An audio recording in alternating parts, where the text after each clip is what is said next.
Hi everybody welcome to honey stories. నేను మీ Lakshmi. Vashishtha the బిస్ట్ 174 episode యార్. మౌని shut up your mouth. ఏం వాగుతున్నావో తెలుస్తుందా అని రంకిలి వేశాడు యశ్వంత్. ఓ తెలుసు, నేనేమి మతి చెల్లించలేను, బాగానే ఉన్నాను. కుటుంబం విలువలంటే ఏంటో వశిష్ఠ ఫ్యామిలీని చూసి తెలుసుకున్నాను. ఒకరి కోసం ఒకరు ప్రాణం పెట్టడం అంటే వీళ్ళని చూస్తేనే అర్థమైంది. నాలానే చిన్ను జీవితం చిదిమేద్దాం అనుకున్నావా?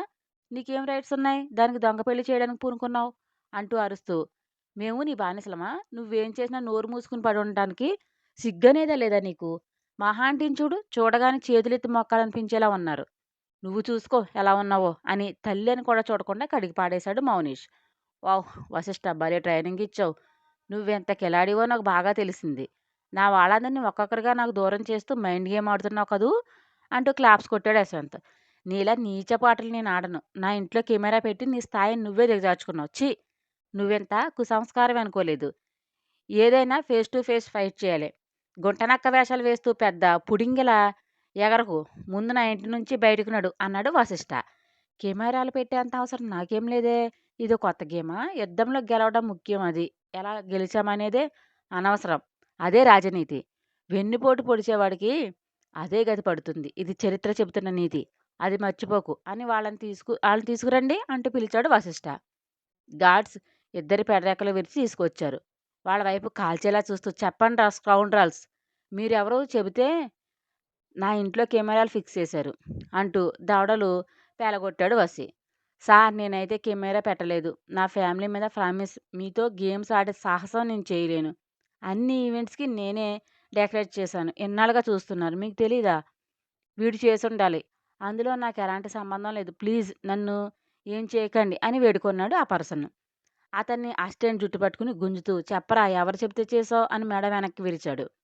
చెబుతాను సార్, నన్నేం చేయకండి. అతనెవరో నాకు తెలీదు.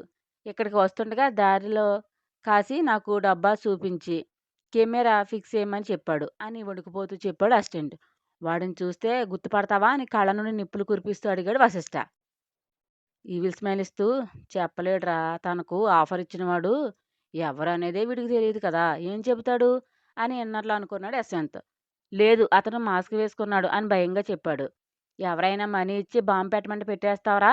ఎదుటి వాళ్ళు ఎలా పోయినా పర్వాలేదు కదా నీకు? కావాల్సినవి నోట్లు అంతేనా? గార్డ్స్ వీని తీసుకెళ్ళి కొమ్మండి. ఏ పచ్చ నోట్లు వచ్చి సేవ్ చేస్తాయో నేను చూస్తాను అని విసిరాడు వశిష్ఠ.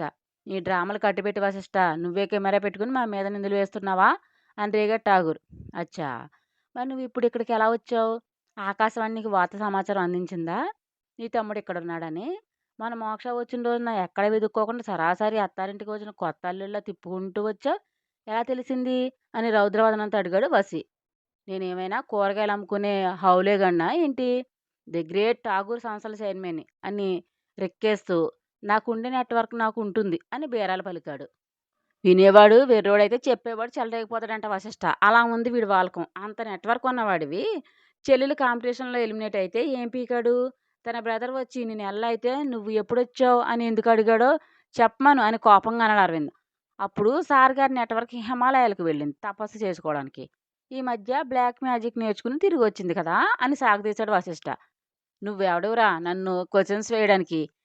నా షూ అంత చేయదు నీ జీవితం. ఈ ఠాగూర్ అంటే ఏమనుకుంటున్నావురా అంటూ అరవింద్ మీద విరుచుకుపడ్డాడు. స్థాయి కాదు చూడాల్సింది, స్వచ్ఛమైన మనసు. అది అరవింద్కి ఉంది. నువ్వెందుకు పనికిరాని వాడవు, అది గుర్తుంచుకో.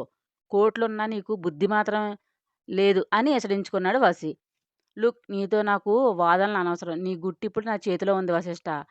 బంగారానికి ప్రజ్ఞకు ఎలాంటి సంబంధం లేదు అనే ప్రూఫ్ ఇదిగో అని ఫైల్ వసీ మొహం మీదకి విసిరాడు యశ్వంత్. సో వాట్ అని నిర్లక్ష్యంగా అడిగాడు వశిష్ఠ. నీకు ఏ హక్కు లేని సొత్తుని మీరు ఎలా ఉంచుకుంటారు అని కోపంగా అన్నాడు యశ్వంత్. ఏం మాట్లాడుతున్నావు అన్నయ్య? బంగారం మీద కూడా విషం చిమ్ముతున్నావా? కోపంగా ముందుకు వచ్చాడు మౌనిష్. బంగారం స్నిగ్ధ కూతురని వీడికి తెలిసిపోయిందా? ఏముంది ఫైల్లో అని వంగి తీసేలోపే ఆ ఫైల్ మౌనిష్ చేతిలోకి వెళ్ళింది. ఇటు ఇవ్వు మౌనిష్ అని తీసుకోబోతుంటే, వెయిట్ వశిష్ఠ, ఏముందో చూడనివ్వు. మా అన్నగారు కొండను తవ్వి ఏ ఎలకన పట్టుకున్నాడో చూసి తరించనివ్వు అని ఫైల్లో పేపర్స్ అన్నీ చెల్లాచెదురవడంతో సరిచేస్తూ చెప్పాడు. ఇంకా ముసుగులో గుద్దులాట ఎందుకు, ఏదైనా ఫేస్ టు ఫేస్ తేల్చుకోవాలనే డిసిషన్కి వచ్చి తన పేరెంట్స్ వైపు చూశాడు వసి. వాళ్ళిద్దరి మొహాల టెన్షన్ స్పష్టంగా కనిపించడంతో తల అడ్డం తిప్పాడు కంగారు పడొద్దని. ఒక్కో పేపర్ తిరిగేస్తూ ఒక్కో పేపర్ దగ్గరకు రాగానే తనేం చూస్తున్నాడో కూడా కొద్దిసేపు అర్థం కాలేదు. తల విదిలించి మరీ చూస్తూ, నిలువెల్లా షివరవుతూ, వణికే స్వరంతో స్నిగ్ధ అంటూ పీల స్వరంతో పిలుస్తూ, నో నో అంటూ పెద్దగా అరుస్తూ, నేల మీద కూలబడి స్నిగ్ధ అంటూ గట్టిగా అరిచాడు మౌనిష్. వసీ ఫ్యామిలీలో అందరికీ తెలియడం వల్ల బాధగా చూశారు. ఇన్ని సంవత్సరాల తర్వాత స్నిగ్ధ నేమ్ వినిపించడంతో ఎర్రగా మారిపోయింది నీలాంబరి మొహం. అంతగా అంతా సగం సగం పనులు చేస్తూ అరగుండు గీసే యశ్వంత్ కూడా పూర్తి మ్యాటర్ చూడలేదు. ఓన్లీ మిన్ను ప్రజ్ఞ కూతురు కాదు అన్నంత వరకే చూసి ఎగురుకుంటూ వచ్చాడు ఆ బ్రెయిన్ బాబు. డిటెక్టివ్‌తో ఎంక్వైరీ చేయించాడు కదా! అదే ఈ రిపోర్టు. మౌనిష్ అంటూ గబాల్న వెళ్లి వాటేసుకుంది రెజీనా. అన్నయ్య ఏమైంది అని ఇటు మోక్ష పట్టుకుంది. రెజీ అంటూ ఏడుస్తూ స్నిగ్ధ అంటూ పేపర్ వైపు చూపించాడు Mounish. Control your self Mounish ముందు అని పైకి లేపింది ఆమె. మౌనిష్ బాధపడినంత మాత్రాన జరిగింది మార్చలేము. కామ్ డౌన్ అంటూ సైడ్ హగ్ చేసుకున్నాడు వశిష్ఠ. అప్పుడు ఆలోచనలు పరుగులు తీస్తూ బుర్రలో పథక రచనలు వేస్తూ మౌనిష్ అని పిలిచాడు యశ్వంత్. మాట్లాడకు. గర్భవతి అయిన నా భార్యను చంపే హక్కు మీకు ఎవరిచ్చారు? నిన్ను చంపినా పాపం లేదు అని ఆవేశంగా యశ్వంత్ మీదకి వెళ్ళాడు మౌనిష్. మీదకు వచ్చిన తమ్ముడిని ఒడుపుగా సందిట్లో బిగించి, ప్లీజ్ రా నేను చెప్పేది విను. స్నిగ్ధ డెత్‌కే నాకు ఎలాంటి సంబంధం లేదు. ప్రామిస్ రా అని హగ్ చేసుకున్నాడు. అన్నగారి నుండి బలవంతంగా విడబడి మాయమాటలతో నన్ను ఏమార్చకు అన్నయ్య. మీరే స్నిగ్ధని చంపేశారు. నేను ప్రేమించిన పాపానికి తన ప్రాణాలు పోగొట్టుకుంది. నేను లోజర్‌ని. లవ్ చేసిన ఆమెను కాపాడుకోలేకపోయినా హేట్ యూ. మీరు నా లైఫ్‌లో లేరిక. ఇక మీదట ఉండరు అంటూ హిస్టరిక్‌గా అరిచాడు మౌనిష్. మౌనిష్ ఏంటా చైల్డ్ బిహేవియర్? గతాన్ని తలుచుకుని ఏడిస్తే స్నిగ్ధ తిరిగొస్తుందా అని సీరియస్ అయ్యాడు వశిష్ఠ. ఏం డ్రామాలు వాసుదేవ్. నీ మాస్టర్ మైండ్‌కి జోహార్లు అని వెకిలిగా నవ్వింది Neelambari. What do you mean Mrs Tagore అని బేస్ వాయిస్‌తో అన్నారు వాసుదేవ్ గారు. నీ వీధి నాటకం కళ్ళెదురుగా కనిపిస్తుంటే నా మీనింగ్ అర్థమేంటి అని అడుగుతున్నావా? మీరు డ్రామా బాజీలు మాకేం అవసరం అంటూ రేగింది మహా. ఏం లేదా? ఆ పిల్ల మా ఇంటి అమ్మాయని తెలిసే కదా! నా చిన్న కొడుకుని మచ్చిక చేసుకున్నారు. మా మీదే ఎదురు తిరిగేలా చేస్తున్నారు. ప్లాన్ ప్రకారం మోక్షని వీడితో అని భరత్ వైపు చూపించి టాప్ చేయించారు. ఇదంతా ఏమంటారు మీ భాషలో చెప్పండి అంది నీలాంబరి. నీకో చిన్న కొడుకున్నాడని నాకు తెలీదు అని కోపంగా అన్నారు వాసుదేవ్. అబద్ధం. నా భర్త స్నేహితుడివి. మా ఇంటికి పలుమార్లు వచ్చినవాడివి. నాకెంతమంది పిల్లలని నీకు తెలీదా?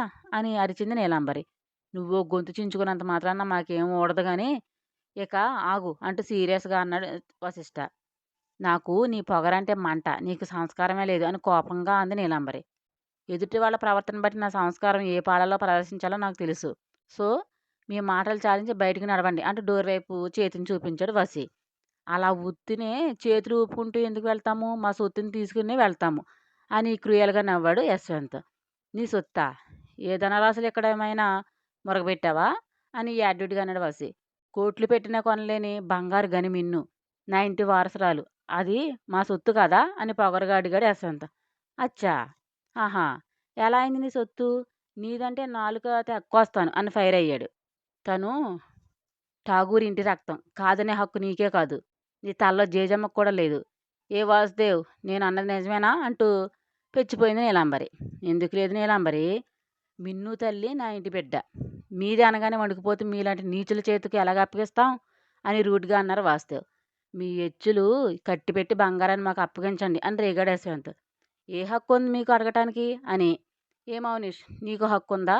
విత్తనం నాది. నేనే యజమానిని. అంటే ఎన్నో కష్టనష్టాలు ఓర్చుకుని తను తల్లి అయ్యి తన లైఫ్‌నే సాక్రిఫై చేసి విత్తనం మొలకెత్తే క్షణం నుండి తనే సమిధిగా మారి పెంచిన నా భార్యకు ఎంత హక్కుండాలి? అని కోపంగా అన్నాడు. నీ జిమ్ముక్కులు కట్టిపెట్టి వశిష్ట ఇండియన్ పీనల్ చట్టం ప్రకారం మాకే హక్కిస్తుంది. నీ భార్యకు కాదు. మౌని వెళ్ళి మన బేబీని తీసుకురా అని బలుపుగా తల ఎగరేశాడు యశ్వంత్. మొదటిసారి వశిష్ఠ మీద గెలవబోతున్న ఆనందం అతని కళ్ళల్లో స్పష్టంగా కనిపిస్తుంది. మిన్నును చూసి క్షణం నుండి తనకే తెలియకుండా ప్రేమను పెంచుకున్నాడు. ఇటు తన ఆశ తీరుతుంది. అటు వసు మీద గెలుపు తన సొంతం అవుతుందని ఇన్నర్‌లో ఫుల్లీ హ్యాపీగా ఉన్నాడు. అలా నిశ్శబ్దంగా చూస్తావే వెళ్ళి బేబీని తీసుకురా అని గద్దించింది నీలాంబరి. ఎవడైనా అడుగు ముందుకు వేస్తే అదే వాడి ఆఖరి అడుగవుతుంది అని క్రోధవాదంతో బుసలు కొడుతూ హెచ్చరించాడు Vashishtha. Vashishtha this is too much అంటే ఎగిరాడు యశ్వంత్. ఏంట్రా టూ మచ్? భరత్ నా భార్య ఫ్రెండ్ స్నిగ్ధని ఈ అమ్మా కొడుకు చంపారు. ముందుకు main witness missus Vashishta Vasudev. Second విట్నెస్గా ప్రేమించిన అమ్మాయిని కాపాడుకోలేని ఈ అసమర్థుడైన మిస్టర్ మౌనీష్ ఠాగూర్. కంప్లైంట్ ఇస్తున్నా. అరెస్ట్ హిమ్ అన్నాడు. మీరు రాతపూర్వకంగా రాసివ్వండి. ఇప్పుడే బొక్కలో తోసేస్తాను ఇద్దరిని అని ముందుకు వచ్చాడు భరత్. మోక్ష వెళ్ళి పేపర్ పెన్ తీసుకొచ్చి రాయండి అన్నయ్య, నేను కూడా సైన్ చేస్తాను అని కోపంగా అంది. చిన్ను అంటూ అరిచాడు యశ్వంత్.